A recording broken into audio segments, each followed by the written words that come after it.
Oi, gente, eu sou a Raquel, eu sou bibliotecária, escritora e leitora. E hoje eu quero falar sobre um livro de romance de época cristão que me surpreendeu muito pela forma como falou sobre orgulho, perdão e, principalmente, submissão bíblica. E apesar de ter elementos muito comuns de livros de romance, como é o caso de Casamento Arranjado, a tensão entre os protagonistas, ressentimento, todo esse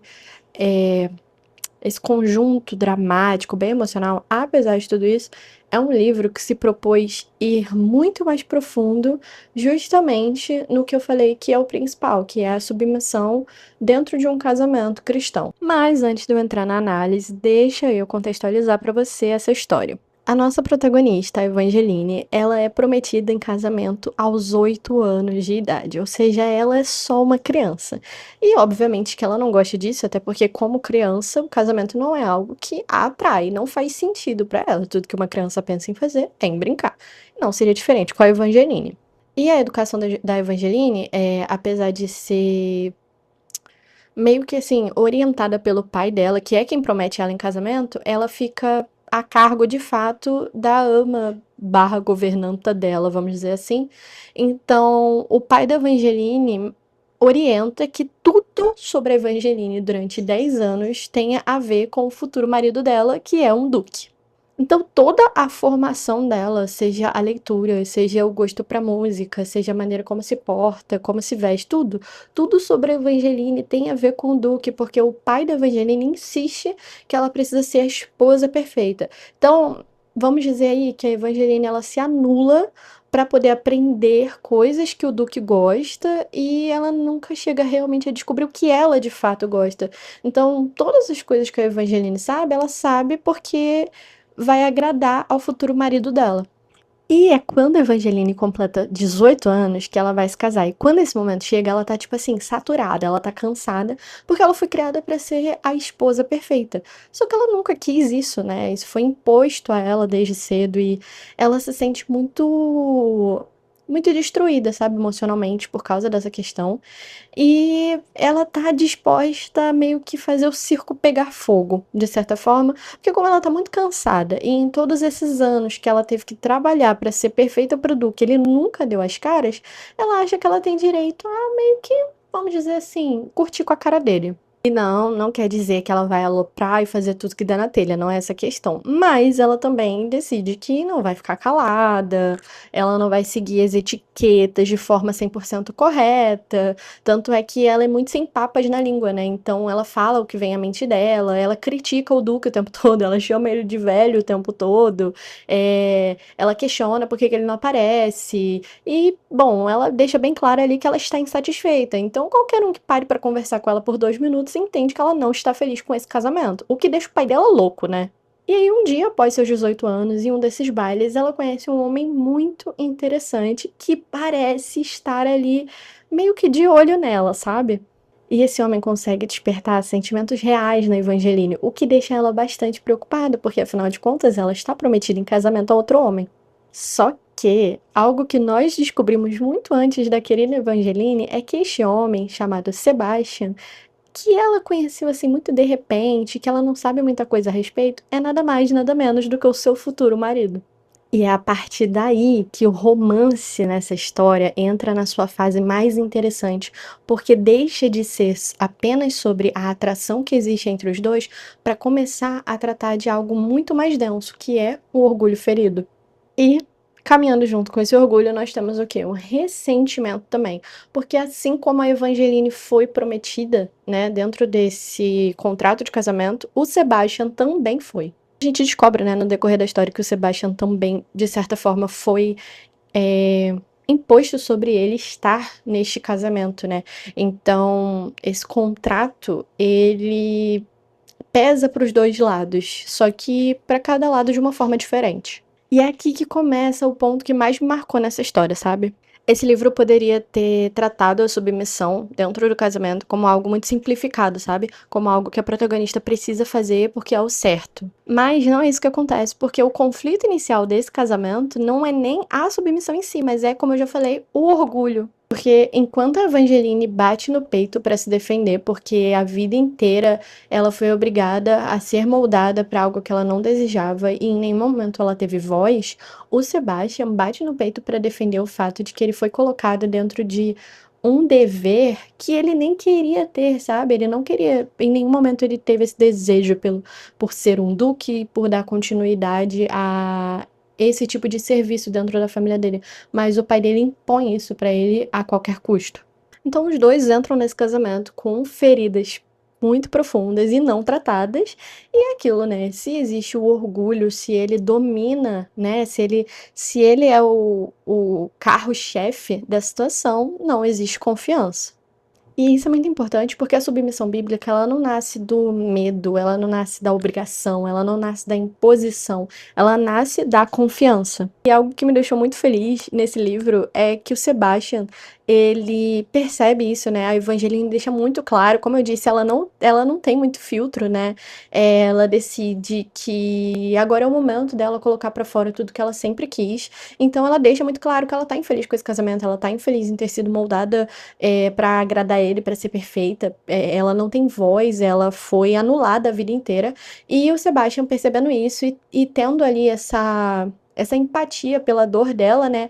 Ele começa a pensar o que eu posso fazer para contornar essa situação, para resolver esse problema. Então ele decide se tornar um bom marido, mas não apenas um bom marido, ele decide se tornar um bom marido segundo a palavra de Deus. Então, além de tudo isso, a gente tem esse momento aí que vê o Sebastian perdendo o pai. Então, além de tudo, ele tem que agora se responsabilizar pelo ducado. Então, ele toma a frente de todas as situações e ele busca na Bíblia a orientação adequada para tudo isso. E é essa busca do Sebastian que muda toda a dinâmica deles no início desse casamento, porque ele busca na Bíblia como amar, cuidar e liderar. E é assim que a Evangeline começa a perceber que ela não precisa submeter porque é forçada, e sim porque ela pode confiar nele, ela pode confiar no amor que ele exprime, ela pode confiar na proteção que ele concede a ela. Então, ao notar que os sentimentos dela são priorizados, a Evangeline começa a ter uma mudança de visão dela a respeito da submissão, porque deixa de ser uma coisa opressora e se torna uma entrega segura, porque ela percebe que em nada tem a ver com o que ela recebeu a vida inteira do pai, em nada tem a ver com o que ela recebeu a vida inteira da sociedade, sabe? É completamente diferente esse relacionamento, esse cuidado, tudo que o Sebastian dá pra ela é algo que ela nunca experimentou e que ela percebe então o que significa genuinamente ser amada pelo homem com quem casou. E pra mim a autora acertou muito nessa história, porque ela não constrói a submissão como algo unilateral, e sim relacional. Porque, por exemplo, o marido nessa história, ele amadurece primeiro, ele entende que esse amor sacrificial vem antes da liderança. Ele reconhece as falhas, ele busca perdão, ele constrói todo um ambiente onde a protagonista, que é a esposa, pode baixar suas defesas, porque não há mais necessidade disso. Ela não precisa levantar um muro ao redor dela, porque ele não vai atacá-la. Muito pelo contrário, ele vai cuidar dela. E é essa evolução que tira esse romance de algo só clean para algo realmente cristão. Porque se você tirar a Bíblia dessa história, o arco de redenção, ele perde sentido, porque a fé, nesse caso, ela não é só decorativa, entendeu? Ela realmente guia os passos que os personagens dão. E ela estrutura o amadurecimento do casal. Agora, claro, não é um livro teológico acadêmico, né? Ele não deixou de ser um romance nisso tudo. Ainda existe essa tensão entre os personagens, ainda existe esse desejo, ainda existe esse conflito emocional deles, ainda existem as discussões, as brigas, os momentos em que você fica sentado na ponta da cadeira, se questionando como que aquilo vai ser resolvido, ou então você fica super feliz só pelo um toque de mão dos personagens, ou pela maneira como eles se olham, ou pelo modo como eles encostam no rosto um do outro, e todas essas coisas que deixam os romances lindos como eles são. Mas a resolução de tudo não vem apenas pelos sentimentos, e sim pelo alinhamento com os princípios bíblicos. E isso é o que, a meu ver, torna essa história tão relevante, sabe? E talvez um dos maiores méritos desse livro seja justamente mostrar que a submissão não é um silêncio forçado, nem é uma personalidade apagada. É confiança construída dentro de um relacionamento onde o amor é responsável. Então, dentro desse livro, a gente vê a quebra do orgulho, a liberação do perdão pelos erros, pelas falhas do passado, a construção de confiança entre um casal e a estruturação do verdadeiro amor entre eles que permite essa submissão relacional. Além disso, mostra como o autor da vida, que representa o maior amor de todos, alcançando seus filhos, homem e mulher, que são falhos, e transformando a essência do caráter deles para que o caráter deles seja semelhante ao de Cristo.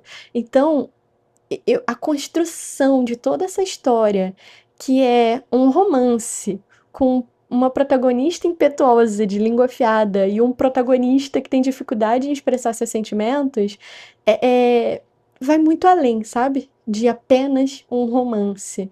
Ele é uma história linda dentro da ficção cristã que nos mostra o valor do casamento sendo pautado nos princípios bíblicos. E afinal de contas, que livro é esse? É o Com Amor, Vossa Graça, da Ana Paula Finn. E para quem eu indico essa leitura? Para leitores de romance de época cristão, que gostam de tensão emocional, mas que também gostam de histórias que deixam os valores cristãos bem claros. E para quem quer ver discussão real sobre os papéis dentro de um casamento, mas sem caricaturas, sabe? E principalmente para quem entende que amadurecimento espiritual é um processo e não um evento instantâneo. Mas se você busca um romance leve, talvez os temas sobre orgulho e submissão te gerem algum desconforto. Mas se você gosta de histórias que te confrontam e constroem um desenvolvimento, sabe, de pouquinho em pouquinho, essa leitura pode ser bastante interessante. E é isso, se você assistiu até aqui, deixa nos comentários um emoji de anel ou de buquê representando o casamento. E me conta qual seria o assunto mais difícil para você de ler sobre: orgulho, perdão ou submissão. Ou se forem os três, me fala também, porque eu vou adorar saber. E deixa nos comentários também recomendação de outros romances de época cristã que fizeram toda a diferença na sua caminhada como leitor ou leitora de ficção cristã. Muito obrigada por terem acompanhado a minha análise sobre os assuntos tratados nesse livro. E eu vou deixar o link dele aqui, tá bom? Para vocês correrem para comprar o de vocês e ler logo esse livro, porque ele é realmente muito bom. E é isso, tá? Um beijo.